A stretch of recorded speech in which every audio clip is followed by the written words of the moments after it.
එක කොරින්ති දෙවන පරිච්ඡේදය.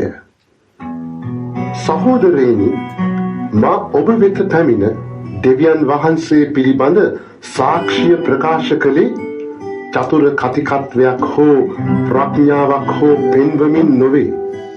මා ඔබ අතර සිටියදී මාගේ එකම අදිෂ්ඨානය වූයේ අන් හැම දෙයක්ම අමතක කර ජේසුස් ක්‍රිස්තුන් වහන්සේ හා උන්වහන්සේගේ කුරුසි ගතවීම ගැන පමණක් සිටීමය. මම දුර්වල කමින්ද, බියෙන්ද, අධික තැති ගැනීමෙන්ද ඔබ සමග සිටියෙමි.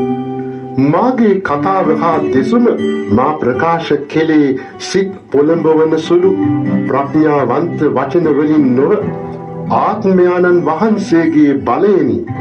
එසේ වූයේ ඔබගේ ඇදහිල්ල මිනිස් ප්‍රඥාව මත නොව දෙවියන් වහන්සේගේ බලය මත පිහිටන පිණිසය.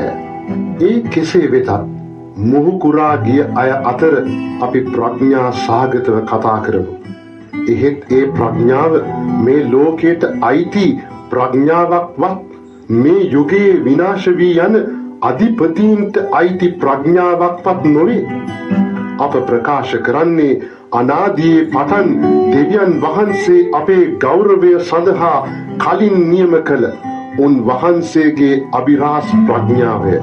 ඒ ප්‍රඥාව මෙලොව අධිපතීන්ගෙන් කිසිවෙක් නොදත්හ. එය ඔවුන් දැන සිටියා නම් මහිමාන්විත සමිදානන් වහන්සේ කුරුසියේ ඇන ගසන්නේ නැත.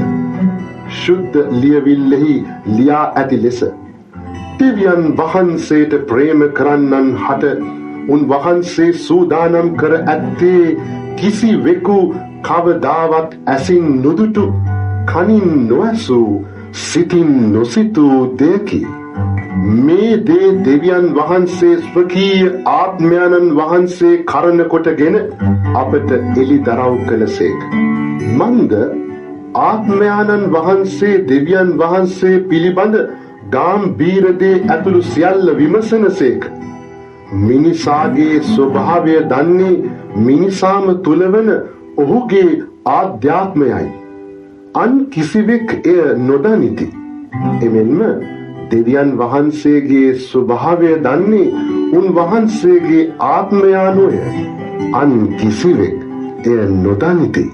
එහෙත් දෙවියන් වහන්සේ නොමසුරුව අපට දුන් සියල්ල තේරුම් ගන්නා පිණිස අප ලබා ඇත්තේ මෙලොවේ ප්‍රඥාවක් නොව දෙවියන් වහන්සේගෙන් නික්ම එන ශුද්ධාත්මයා නොය.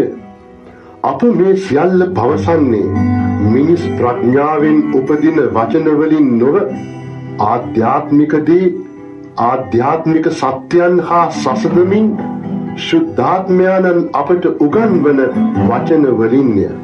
එහෙත් ශුද්ධාත්මයන්න් ලබා නැති තැනැත්තාට දෙවියන් වහන්සේගේ ශුද්ධාත්මයන්ගෙන් එන සත්‍යයන් පිළිගත නොහැකිය.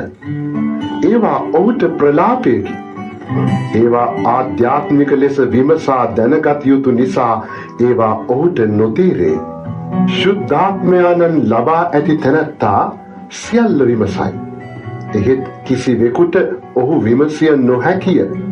ශුද්ධ ලියවිල්ලෙහි මෙසේ ලියා ඇත.